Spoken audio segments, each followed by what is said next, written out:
जय हिंद मेरे डियर साथी, मैं आपका साथी विकास और आज हम देखने वाले हैं डी फार्मा सेकेंड ईयर का सेशनल नंबर सेकेंड का अति महत्वपूर्ण क्वेश्चन। ये जो क्वेश्चन है ये तुम्हारे पास क्या हो गया, इंपॉर्टेंट क्वेश्चनों में से तुम्हारे पास क्या हो गया, एक है। ठीक है, ये हम क्या करेंगे 10 अति महत्वपूर्ण क्वेश्चन को डिटेल में देखेंगे। ठीक है, अब कैसे क्वेश्चन आता है आप ऐसे ही समझेंगे। जो नेक्स्ट वीडियो आएगा इसका इन्हीं के विथ सोल्यूशन के साथ आपका डिटेल में आने वाला है। तो हम सबसे पहले हम क्या क्वेश्चन को देख लेते हैं। ये क्वेश्चन है hospital and clinical pharmacy. Sorry भाई, ठीक है, यहां से फार्मेसी लिखना चाहिए था। ठीक है, चलो यहां से आप समझ जाएंगे। ठीक है, यहां पर आप क्या हो जाएंगे, हॉस्पिटल एंड फार्मेसी हो जाएगी। ठीक है, तो इसी पे हम क्या करते हैं एकदम डिटेल पर। ये क्वेश्चन 10 अति महत्वपूर्ण क्वेश्चन है, याद रखना सेकंड सेशनल के लिए है। तो इसमें तुमसे पास क्या क्वेश्चन पूछा है, कह रखा distribution of narcotic and psychotic substance and their storage. मतलब आप ड्रग डिस्ट्रीब्यूशन यदि पढ़े होंगे तो उसमें क्या होता है, नार्कोटिक और साइकोटिक जो सब्सटेंस होता है उसका डिस्ट्रीब्यूशन हॉस्पिटल में कैसे किया जाता है और उसका स्पेशल क्या होता है, स्टोरेज होता है। तो उसे आपको क्या कर देना, इस पे लिखना पड़ेगा। ठीक है, दूसरा number question define compounding in hospital. मतलब हॉस्पिटल में जो कंपाउंडिंग की जाती है उसे डिफाइन करना पड़ेगा। फिर bulk compounding and IV admixture को क्या कर देना, पूरे डिटेल में तुम्हें क्या करना, एक्सप्लेन करने पड़ेगा। मतलब सबसे पहले कंपाउंडिंग इन हॉस्पिटल बताना पड़ेगा, फिर बल्क कंपाउंडिंग और आईवी जो एडमिक्सचर होता है उसे आपको क्या कर देना, डिटेल में समझाना पड़ेगा। ठीक, ये हो गया इनमें। तीसरा नंबर क्वेश्चन पूछा daily activity of the clinical pharmacist, goal, drugs, information and poison substance. मतलब जो हमारे पास सबसे पहले किसी भी फार्मासिस्ट की, क्लिनिकल फार्मासिस्ट की क्या एक्टिविटी होती है दिन भर में उसे पुनः बताना पड़ेगा। फिर तुमसे क्या रहेगा, गोल क्या बता रहे बताना पड़ेगा, उनका इंफॉर्मेशन, और तुम्हारे पास पॉइजन कोई पॉइजनस केस है उसके बारे में आपको क्या करना पड़ेगा, पूरा यानी इंफॉर्मेशन रखना पड़ेगा। ये भी तुम्हारे पास इसमें है। नेक्स्ट क्वेश्चन आपका यहाँ पर चौथा नंबर क्वेश्चन पूछा है फार्मास्यूटिकल केयर। फार्मास्यूटिकल जो केयर होता है उसका तुम्हें करना पड़ेगा, क्लासिफिकेशन करना पड़ेगा, डिफिनेशन और प्रोसीजर, कैसे प्रोसेस होता है पूरा उसे डिटेल में आपको एक्सप्लेन करना पड़ेगा।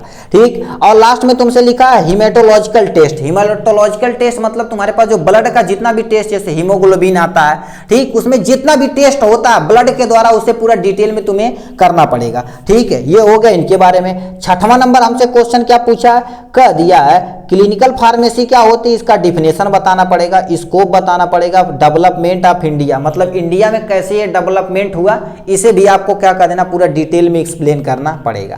ठीक, ये हो गया। 7वां नंबर क्वेश्चन हमसे पूछा है इलेक्ट्रॉनिक हेल्थ रिकॉर्ड। मतलब क्या होता है, जो भी तुम्हारे पास इलेक्ट्रॉनिक हेल्थ रिकॉर्ड वगैरह होता है उसे तुम्हें मैनेज करना पड़ेगा इन हॉस्पिटल में।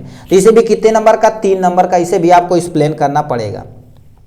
ठीक है, 8वां नंबर क्वेश्चन पूछा है रेडियो फार्माका, यानी रेडियो फार्माकास्यूटिकल, यानी सूटिकल को आपको डिफाइन करना था। डिफाइन फॉर रेडियो फार्मास्यूटिकल को आपको डिफाइन करना पड़ेगा। जैसे कीमोथेरेपी सुने होंगे ना, रेडियोथेरेपी सुने होंगे, तो वो सब कैसे तुम्हारे पास फार्मास्यूटिकल के अंतर्गत किया जाता है हॉस्पिटल में, उसे भी तुम्हें क्या कर देना, यहाँ पर डिटेल में बताना पड़ेगा। और डिटेल में कितने नंबर का, 5 नंबर का भाई।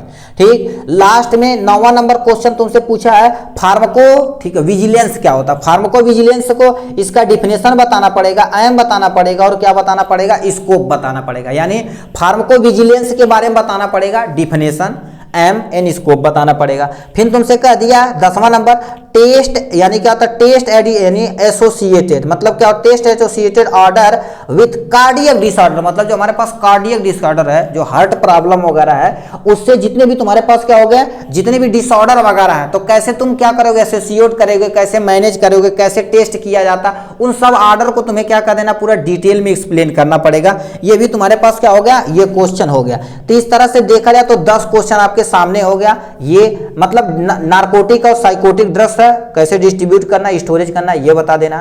ठीक है, कंपाउंडिंग, हॉस्पिटल में बल्क कंपाउंडिंग एंड एडमिक्सचर के बारे में बताना पड़ेगा। इसके बारे में बता दोगे जो भी ड्रग्स का, ठीक है, पॉइजन वगैरह होता है, ठीक, उसे कैसे तुम्हारे पास क्या होता है, डेली एक्टिविटी फार्मासिस्ट की क्लिनिकल होती है उसे बताना पड़ेगा। और फार्मास्यूटिकल केयर, क्लासिफिकेशन, डिफिनेशन और प्रोसीजर वगैरह, और हीमेटोलॉजिकल टेस्ट के बारे में भी बताना पड़ेगा आपको। ठीक है, clinical pharmacy, definition, scope and development in India, India में कैसे डेवलपमेंट हुआ इसे बारे में बताना पड़ेगा। ठीक है, ठीक। और क्या होगा, इलेक्ट्रॉनिक हेल्थ रिकॉर्ड के बारे में बताना पड़ेगा, फिर रेडियो, ठीक, इनको डिफाइन करना पड़ेगा। ये तुम्हारा कम से कम आधा पेज, कम से कम 1 डेढ़ से पेज ये, क्योंकि ये तुम्हारे पास 5 नंबर का है, ठीक है। फार्माकोविजिलेंस ये भी तुम्हें अच्छे से डिफाइन करना पड़ेगा एकदम डिटेल में, ठीक। ये भी तुम्हारे पास 3 या 5 नंबर में पूछने का चांस बन सकता है, ठीक। और लास्ट में तुम्हारे टेस्ट इंस्टीट्यूट, मतलब कोई कार्डियक डिसऑर्डर पेशेंट है उसका कैसे तुम टेस्ट वगैरह करोगे, ये भी तुम्हें क्या करना पड़ेगा, डिफाइन करना पड़ेगा। तो इस तरह से देखा जाए तो हमने क्या कर दिया, इसे कर लिया, ठीक है। अब इसका जो नेक्स्ट वीडियो आएगा इनके सॉल्यूशन के साथ आएगा, लगभग 1 से 1.5 घंटे का, ठीक। चलिए आज के लिए बस इतना ही, फिर मिलेंगे नेक्स्ट वीडियो में नेक्स्ट टॉपिक के साथ। तब तक के लिए bye bye and take care.